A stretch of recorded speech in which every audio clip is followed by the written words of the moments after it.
अस्सलाम वालेकुम। इस टाइम मौजूद हूँ मैं, आप देख रहे होंगे खीरे के एक टनल के अंदर। हमने इसको पहला स्प्रे करवाया आज। पहला स्प्रे हुआ है इसको। एक हमने करवाया कैब्रिटॉप एफएमसी का, वो है अपनी फंगस के लिए, फंजीसाइड स्प्रे है। दूसरा हमने एक करवाया नोवा स्टार। नोवा स्टार हमने करवाया थ्रिप्स के लिए। थ्रिप्स इस मौसम के अंदर बीमारियों का अटैक तो कम होता है, जब इसके ऊपर से ये शॉपर उतर जाएगा बीमारियों का हमला फिर ज़्यादा होगा। सबसे ज़्यादा इसे फंगस का अटैक होता है खीरे की फसल को। इसके बाद ये 2 स्प्रे करवाए हैं। इसके बाद हम करवाएंगे फिर एनपीके का। एनपीके का स्प्रे एक हफ्ता जो छोड़कर फिर उसके बाद करवाएंगे। तो उम्मीद है जी, ये खीरे की फसल मैं आपको दिखा भी देता हूँ, बड़ी ज़बरदस्त सिस्टम जा रही है। जब तक ये खीरा शॉपर के अंदर मौजूद है, कवर किया हुआ है जब तक इसे, तो इसे सिर्फ ज़्यादा जो स्प्रे होने हैं वो फंजीसाइड के ही होने हैं, या हम स्प्रे करेंगे इसको एनपीके का। ज़मीन आप देख रहे हैं अभी तक गीली है। जब तक ये ज़मीन अच्छी तरह खुश्क नहीं हो जाएगी इसको पानी नहीं लगेगा। दिन के टाइम हम शॉपर को ओपन कर देते हैं, दोनों साइडें इसकी हम खोल देते हैं शॉपर की, ताकि हवा क्रॉस हो, ज़मीन खुश्क हो जाए और जल्दी से पानी लगे। जो टनल फार्मिंग होती है, आप तरसते हैं कि पानी खेत को कब लगाएं ताकि आप खाद वगैरह इसको फ्लड कर सकें, क्योंकि डायरेक्ट धूप इसको नहीं लगती, ज़मीन खुश्क नहीं होती, बड़ी मुश्किल से होती है। वैसे भी खीरे की फसल को कम से कम पानी लगे तो बेहतर होता है। पानी कम लगने की वजह से इस्तेमाल करना होता है हमने स्प्रे का। पत्तों की मदद से हमने पौधे को खुराक देना होती है।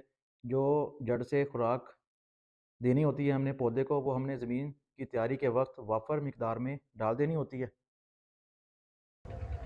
ये है जी कैब्रिटॉप और ये नोवा स्टार है। ये दोनों स्प्रे आज हमने करवाए हैं, दोनों मिक्स करके। देखें ज़मीन अभी भी कितनी गीली है। एक दफ़ा तो गोडी इसकी हो चुकी है। 3 से 4 दिन के वक्फा के बाद फिर हम इसकी दूसरी गोडी करेंगे, क्योंकि गोडी इसकी मुश्किल हो जानी है जब इसको नेट लग जाने हैं। पौधा भी देख लें आप, अब ये बड़ी जल्दी बढ़ेगा इंशाल्लाह।